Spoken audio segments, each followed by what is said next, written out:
all of us are familiar with technology. When you want it to work, it doesn't work. Well, our topic today is becoming a better leader. And I'd like to start this off by telling a short story of an executive coaching client of mine whose husband was a general manager and has been in that same leadership position for the past 2-3 jobs. So he's managed people basically all his life. New CEO comes in and wants everyone to go through an assessment, and they do a 360 on all of the C-suite. But what happened was his scores came back, his leadership scores came back that were really, really bad. And his wife said he was just complaining. He figured the system was rigged against him because he knew that he was a better leader, and just went on and on and on. Meanwhile, she said she knew that there was a lot of problems because he's kind of a know-it-all, my way or the highway kind of thing. So her advice to him was go through the coaching process, and whatever they're offering as a development opportunity, because he figured he was beyond that. He figured he had already mastered this so-called leadership mindset. But what happened with that is that he had developed along his career what I call, and what we're going to talk about today, is a leadership mindset. And that leadership mindset basically talks through blind spots that leaders develop over a period of time if they don't self-reflect. Now, when I say don't self-reflect, how often have you had conversations with the people you manage to find out what they need more from you? Or what can they do? Are you asking them, what can I do to help you do your job better? And you've created an environment that will allow them to feel free to speak and have a conversation around problems that they may be having. So in talking through that, let's get into it. So I consider leadership as a journey. There's no button you're going to turn on. There's no class you're going to take that's going to allow you to come out of that class or come out of that webinar and all of a sudden you're going to be this excellent leader. It's a journey that we all go through over a period of time. You will always be prepared in any journey for obstacles and detours that will come along the way. And some of them can be really, really serious, and some of them can just be a wake-up call. But it's trying to develop a mindset that will allow you to build a team from a coaching model. And when I say a coaching model, the role of a coach is to increase performance of a team. And that's the new mindset of leadership today, is to be able to do that. So, but what happens lots of times is leaders get lost along the way. Now, when you get my slides, you'll see a slide in that has testimonials from leaders in action. So my favorite quote is from a leader here in Dubai. He's a good friend of mine, Peter Mikowski, who's the CEO for American Hospital. And his leadership statement is that my role is to take care of the people who take care of the people. So his process is, I take care of all my people. I don't need to worry about my patients, because if I take care of my people will take care of my patients. Bill Gates said, as we look into the new century, leaders will be those who empower others. Simon Sinek says, leadership is not about being in charge. Leadership is about taking care of those in your charge. There's a common thread on that slide, and it's all about people. And the theme that I want you to take away from that is that leadership is about people. It's about listening to your people. It's about guiding your people. It's about coaching your people to high performance. So let's talk through this concept called blind spots. And I want you to kind of make a mental note as I go through these blind spots as to which one you are affected with. And it's okay. I'm not going to call anyone out on it, but just try to make a mental note that maybe at times you may have exhibited some of those tendencies. So what it says is that each of us has an average of 3.5 to 4 blind spots. And they come and go. If we are aware, if we self-reflect, we can correct. We can always make adjustments, because again, the journey is about making the adjustments along the way. You can leave your current job and go to another company, and you have to build your leadership profile with your team starting from scratch. So one of those is overestimating your strengths. thinking that you are as good as you are, as good as you think you are. The gentleman I spoke about in the beginning, and his wife said that he was kind of an arrogant fellow. He overestimated his strengths. He just assumed that he had the leadership model down pat, and he was exhibiting all the right tendencies. But what happened when his people got a chance to speak up and were able to speak up without fearing retribution, the scores came back, and everything that he thought that he was scored highly on, he came back as weak in that particular area. So overestimating your strengths is one of those blind spots. Another one is overestimating your approachability. And another little story, there's a gentleman in Dubai, CEO, told me the story about how engaged his company was, and his door is always open for people to come in at any given time, have a conversation. He was overestimating his approachability, because when I spoke to the head of HR as the meeting was over and he left the room, she said he's not approachable. He comes in, walks through all the cubicles, never says good morning, never stopped by anyone's desk just to see how they're doing for that day, goes in his office, closes the door, and he comes out for lunch, bathroom breaks, or whatever it is. But meanwhile, he's saying, or he's feeling, that he is very approachable by people. If you build that shield around yourselves, your people are not going to feel as if they can approach you. Because if they approach you and you deem it to be stupid or whatever it is, you will give off they will walk away from that knowing that they will never have that type conversation with you again. The most common blind spot is believing everyone else has faults, but you don't. So the most common blind spot is believing others have them, but you don't. Because you feel, based on your model, that you are perfect.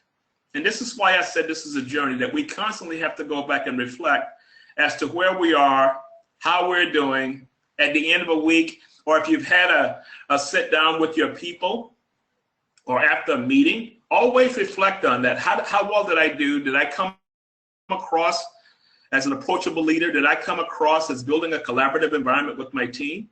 Because all of those are key points that will keep you shielded from these so-called blind spots. Because if you don't reflect, all of the blind spots I'm talking about, you'll never give them any consideration. So as a result of that, you will always feel that you're at the top of your game. So it's always good to go back and take a look to see how well you're doing. Now, we all say, I'm a good listener. I just saw a quote today that the average listener listens for pauses. And they listen for pauses because at the pause, they're going to respond. So in other words, if I'm talking to you, you're listening for me to pause, and then you're ready to respond based on your filter. But meanwhile, you did not hear verbatim what I was talking about. So it says most people do not listen with the intent to understand. They listen with the intent to reply. In other words, you're listening for pauses, and in a lot of cases, you're not listening for that because you're talking over people. Now, I know as some of you listen to this, you may have thought in the back of your mind that, yes, I have done this on occasion. And we all may from time to time, depends upon the circumstances or stress level or whatever it is, may be guilty of some of these. But you would not want to build this up as your repertoire or in your toolkit that it becomes buried under your persona. Overconfidence in your solution.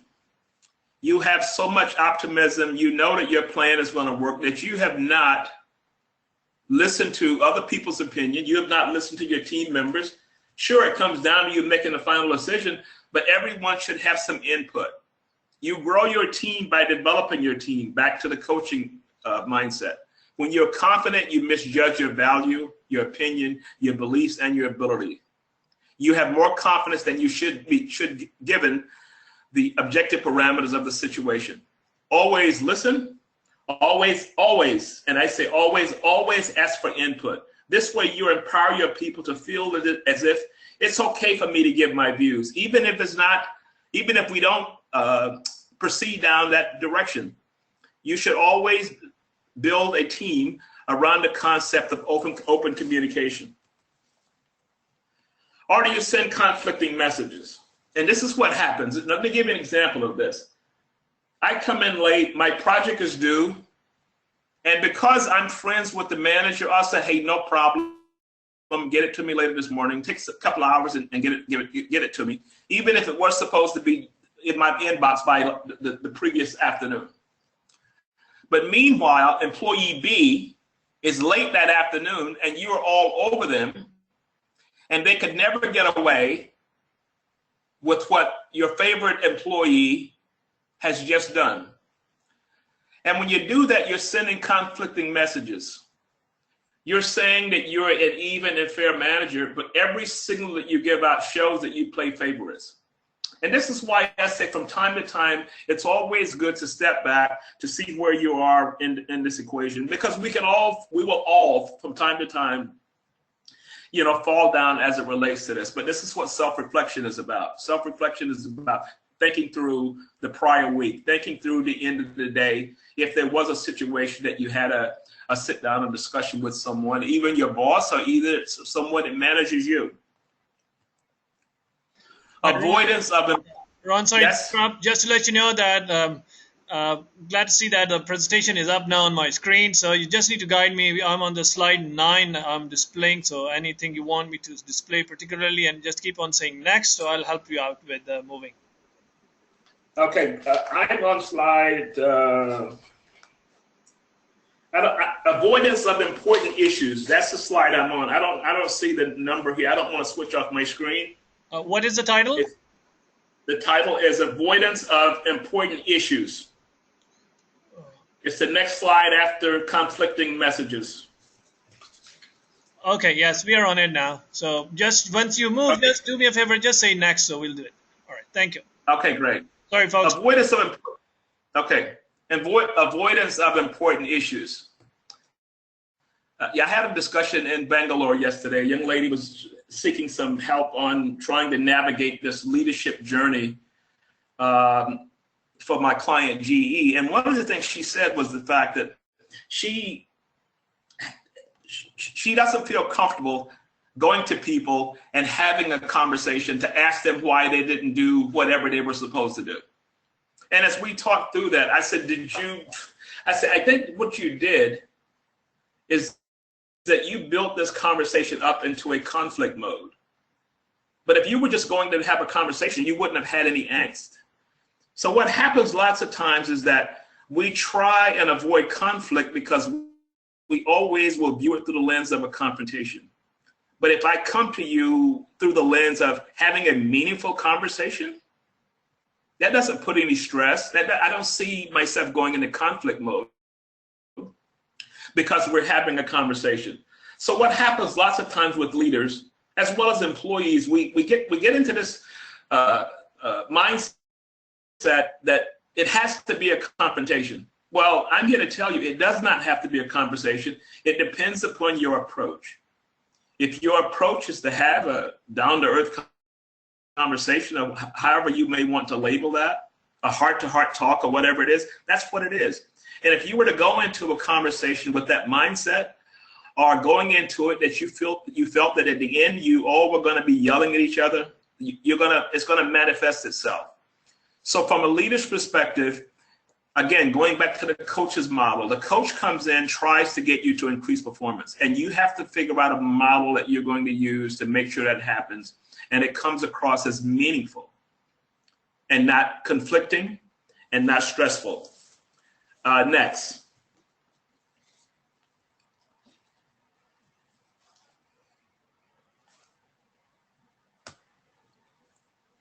Okay, I'm just gonna move it on myself. Blaming others. The day you stop blaming others is the day you begin to discover who you are. Sometimes when there's a conflicting situation at work, or lots of times in organizational culture, we have situations whereby if something goes wrong, the first thing we decide to do is to figure out who to blame. So we can kind of wash our hands of it and say, it was Ron's fault. But what happens when you do that is you create a culture of that. You create a culture of blame. Hello?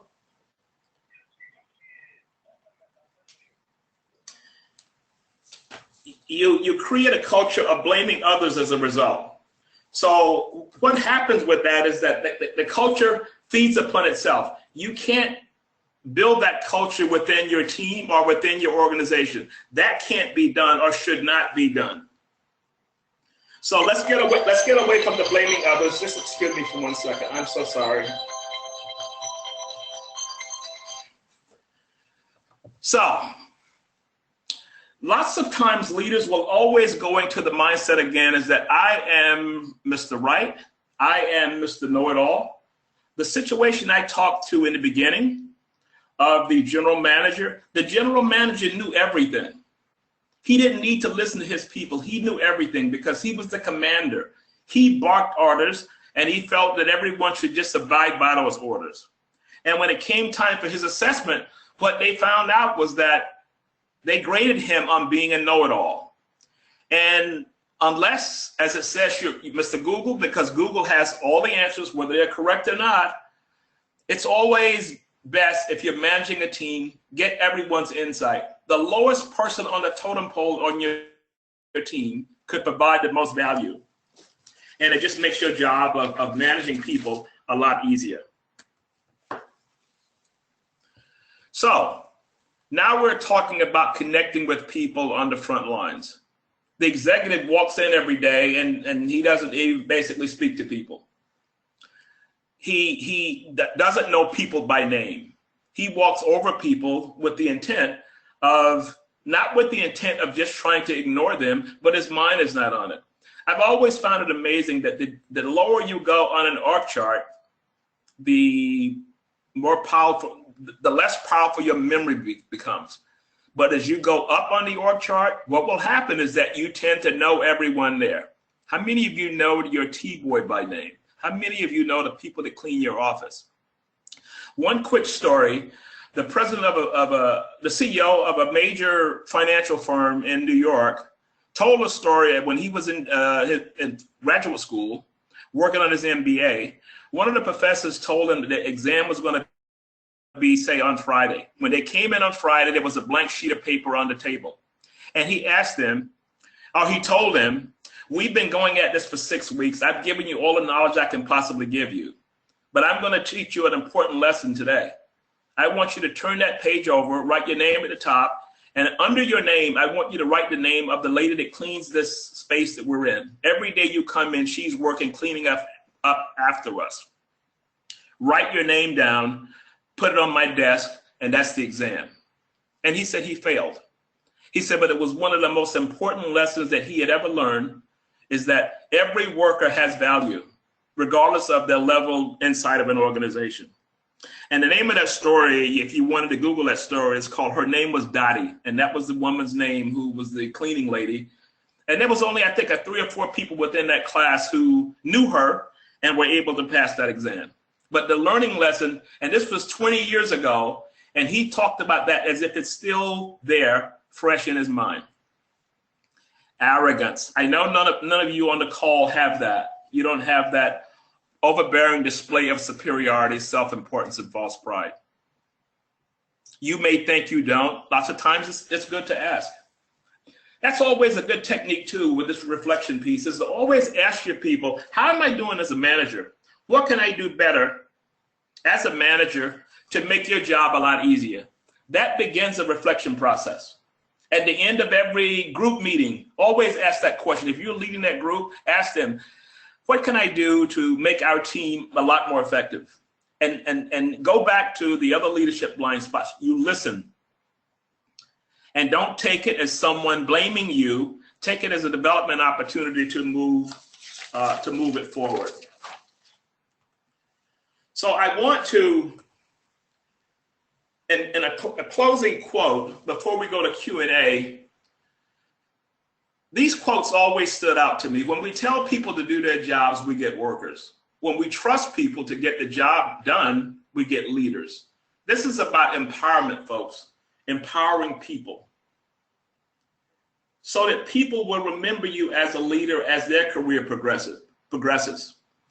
One of the things about leaders that people that have been defined as great leaders, they always develop other leaders. They become a multiplier. And there was a book written by an author by the name of Liz Wiseman.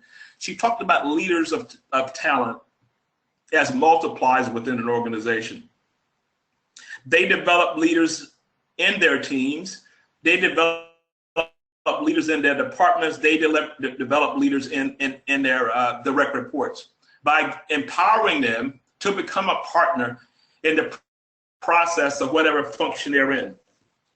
When we were all growing up as kids, one of the most important lessons our parents, or it could have been an uncle, grandfather, whoever it was, told us, and it was basically a few words. And I've always said that if you can kind of go back and stay within that framework, and the first two words was, when you were a child and your parents always said, what do you say? Your response was, thank you. If you went and picked up something from the other side of the room from someone and you just walked away, they would stop you, turn you around and said, go back. And what do you say? Thank you. The other quote is, I appreciate you. I appreciate the work you're doing for me. This is how we become better leaders. This is how we become better coaches. I run a leadership development session, and one of our, not really a case study, but one of our breakout exercises is that I ask everyone in the room to reflect a moment on their career journey and go back to one or two people in their lives who has had a tremendous effect on them. It doesn't have to be a manager, could have been an aunt, uncle. Someone told a story that his grandfather owned a factory, and his parents would drop him off at the factory every day. And as busy as his grandfather was, his grandfather had held his hand, walked him through the entire building from day to day, talking to him about life. And he said, the lessons he taught me, I never forgot. Someone else told a story about a manager, and they were failing in their job. And the manager realized that they were going through a stressful situation at home. And the manager kind of took them under their wing, lessened some of the load off of them, gave them an opportunity to get back on track. And this was 15 years later, and someone is still talking about it. Normally when I do that exercise, everyone has to get up and talk 2 or 3 minutes concerning that person. By the end of that session, there's a lot of misty eyes, a lot of sniffling. People become emotional because they're going back in a space and they're thinking about this person and the effects that they have on them. So the way that I will normally close it out is that once everyone goes through that, and I kind of, in the facilitating mode, kind of wrap it up, I ask them, how many people do you think in your interactions that you're having that effect on? Because if you're not passing that on, you're missing a tremendous opportunity to create your brand of leadership so that 15 years from today, or from whatever point, that some of your direct reports will sit back and say, I had this manager at one time, was probably the greatest manager I've ever had. The flaw with that, and this is based on research, the major leadership competencies today is all based on soft skills.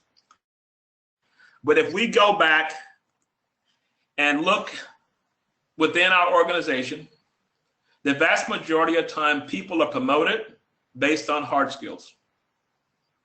And then we wonder why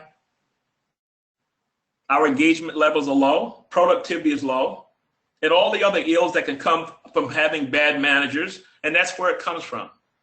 So smart companies today are trying to build in the mechanism. So fine, to be an engineering manager, you would have to have the skills of an engineer, but we're also looking for soft skills. Google did some research on performance management, and it was a very interesting piece of research. And the name of the project was called Project Oxygen. And they analyzed their managers, out of the employee population is about 350,000. So you can imagine how many managers that were. So they looked at the managers they had to find out the ones that were the most effective. And to make a long story short, the ones that were most effective were the ones who exhibited a very high propensity for soft skills. Because the technical manager manages from a perspective of 9 to 5. I need the project done. This is how I need it done. This is how I want it done. And I need it by Friday. The manager that manages from a 360 perspective understands the whole person. And by understanding the whole person, I know your family makeup. I know that maybe your parents are aging now and you may be in a lot of stress. I know that maybe you're having marital difficulties. I tend to know all of these because I have watched the way that you're working. So I notice when you come in, your demeanor has changed. And maybe 2-3 days in, I may come to you and say, is everything okay? Because I noticed that you've changed. I notice it appears that something's bothering you. I'm here for you. So if you need me in any way, or if you want to talk about it, let me know. Now let me preface that and step back for a second. If you haven't built the trust and transparency, it will never happen. So this whole leadership piece, it's a work in progress. You're constantly trying to see, what can I do to make this situation work a lot better? So managing the whole person is the key to making it happen. And that's understanding all of the information there is to know about each individual employee. If you think in terms of an orchestra leader that maybe have 5 or 6 different sets of instruments and every person is playing a certain note, that orchestra leader, if they're good at what they do, they know every musician's struggle. They know where they may be struggling to hit a certain note. They understand all of that. So they manage to that. They become that maestro where they take into consideration each one of those. So that's why when you hear the music, and I'm just using this as a metaphor, that's why it happens, because they understand the whole person in trying to get that done. So in closing, I wanted to close to give some time for Q&A. Becoming a leader is about reflecting every day. It's about reflecting every week. It's about reflecting every month. And more importantly, if your company does performance reviews, whatever cycle you're doing them as, spend some time with your people, asking them to talk to you about you. How well am I doing as a leader? What can I do to make your job a lot easier? And how would you grade me as a manager? And what would I need to do to improve? You'd be surprised the response you'd get over a period of time. Now, that may not work at the first time around, but over a period of time of asking that questions, you're breaking down barriers, you're breaking down silos, and people are going to feel a lot more comfortable in having a kind of a heart-to-heart conversation. But you must build a trust and transparency to begin with to become that better leader. And with that, I will open it up for Q&A if anyone has any questions. Well, thank you very much, Ron. I'm glad we were able to finally go through it. And folks, we are now open for question and answer. So if you have any questions, you could either insert it in the question box, or you could equally raise your hand. There's a hand icon available on the console. So please click on it if you have a question or if you want to talk directly with Ron. Let me go straight to the question box. There are a couple of them. How would a manager know they have these blind spots? That's a good question. Ask. I can't stress that enough. Lots of times we're afraid to ask questions because we feel that it may penetrate our veneer. We feel that we're all that, and we feel that I don't want anyone to know that I want to find this out. If we ask our people, how well are we doing as a manager? Or if you want to rephrase that and say, what can I do in my role to make your job a lot easier? That way you're approaching it from a vantage point of, I want to help you. So if you approach it from that way and ask your people from that vantage point, you'll get some valuable information. But the key is, going back to one of the blind spots, you listen to that and you react to that in your approach beyond that conversation.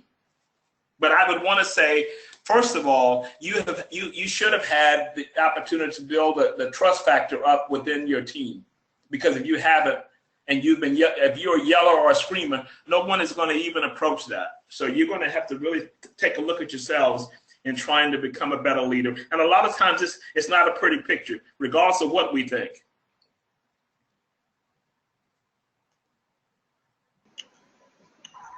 Okay. Thank you very much. We have another one from Brother Ahmad Bassam. First one, do you encourage external assessments frequency? And question 2, what is your experience in working with GCC leaders and how their team approached them as the sponsor more than a leader? I've been in the Middle East now for coming up on 5 years. I was CEO for a great place to work here in Dubai. I was the chief human resource officer for a company in Riyadh. I lived in Riyadh for a couple of years. So I think I've got a pretty good sense of leadership. I think that if I look at it from a regional vantage point, there's a lot of command and control that's still kind of out there. And there's a lot of companies that are trying to move away from that and trying to empower leaders to become, better at what they do. So from that regional perspective, GCC, that would be the answer to that question. What was the first question that you asked? Do you encourage external assessments frequency? Okay, right. You know what? I think the best assessment that you can have outside of the professional approach of a 360 of Myers-Briggs and all of that is to assess your people, because those are the people you're trying to work with to build a high-performing team. So that's the greatest assessment in the world. You can create a survey yourself and ask your people to give you some insight. If you're doing performance reviews, sometimes performance reviews, or they should have an opportunity there for people to assess their managers. Great companies today are doing that. And it's not for someone to try and get even with someone, because if that's the case, you've got a cultural hindrance there that's not going to allow you to do that. But the best assessment is an assessment, and it's asking your people. If you have a team meeting every week, start it off by saying at the end of that meeting, how can I help everyone do their job better? And I want you to think about that. That's a question that I will ask from time to time. But in order for us all to get better, I need to get better at what I do. You need to get better at what you do. I want to help, and I need your input. When we do engagement surveys, that's what we're asking. We're saying, our company is trying to do better. Tell us how well we're doing. That's what an engagement survey is. So you just create a mini one for a team or a department that you work with.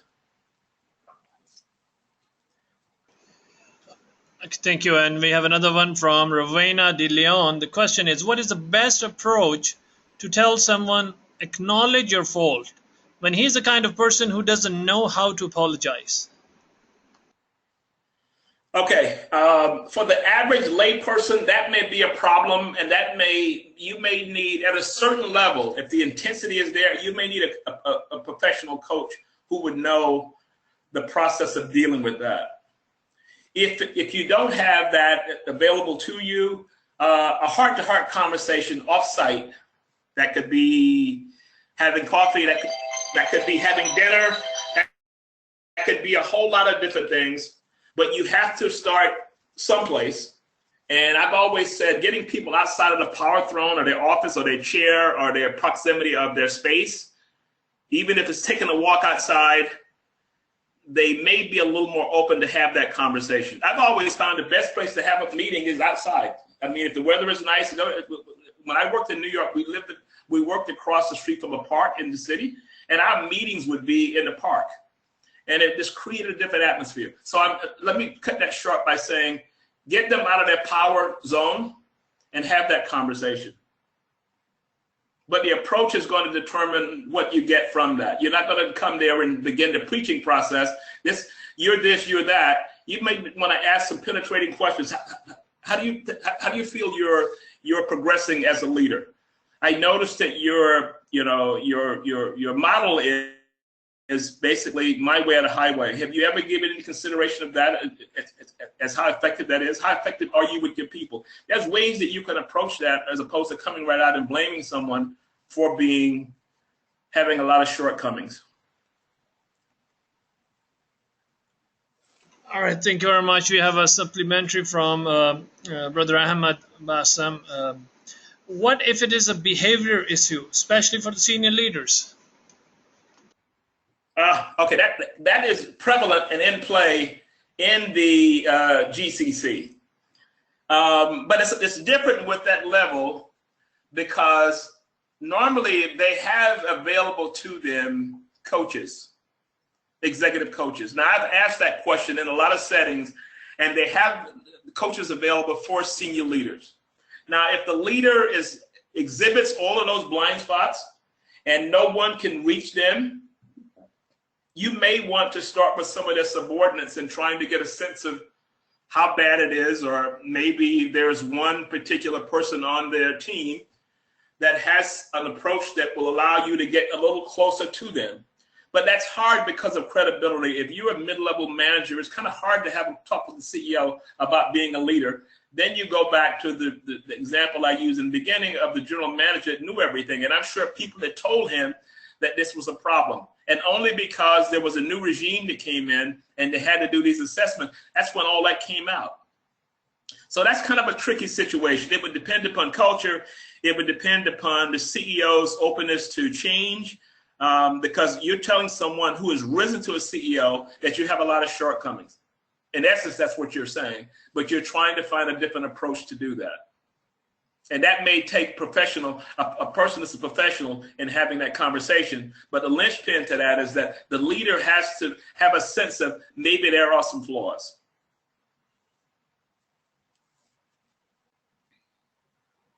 Okay, we have one last question. In your experience, how many people tend to correct themselves in percentage or tend to remain blind even after identifying? That's a very, very good question.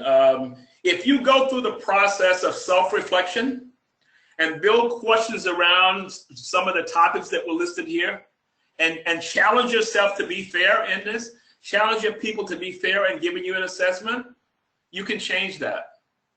Because as I said, it's a blind spot. And that blind spot can be changed, or the patch or whatever it is can be lifted if we become aware of the effects that we're having.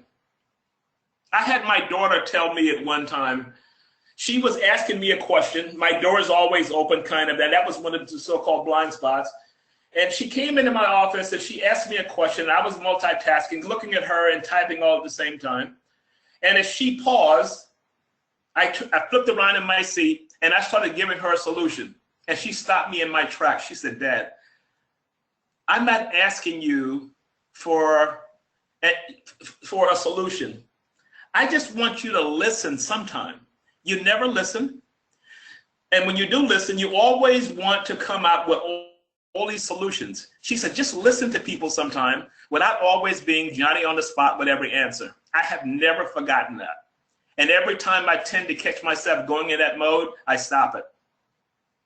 Now, that was 15 years ago, and I still have not forgotten that lesson. So when it comes to listening, I think I pretty much conquered that. That's a blind spot I don't think I'll ever put on again, because I can always hear her voice in the background. But it can be changed. All of those can be changed.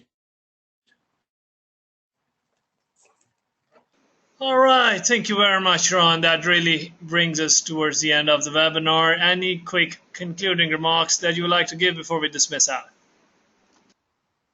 No, but what I would like to say for people in your entry level, I dealt with a group in Bangalore where all entry level up and coming leaders at GE.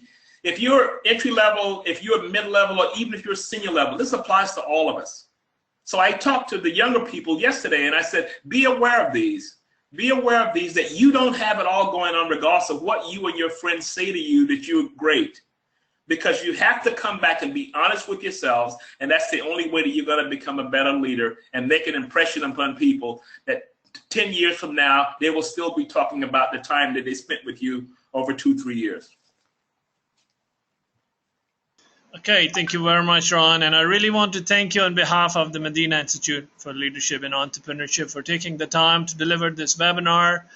And so thank you once again. And we are glad that we were able to uh, resolve the technical issue that we encountered in the beginning. But as we say, technology always has its mysterious angle. So it happened today, but we were able to connect and come back. So thank you very much, Ron, and thank you all of those who participated in this webinar.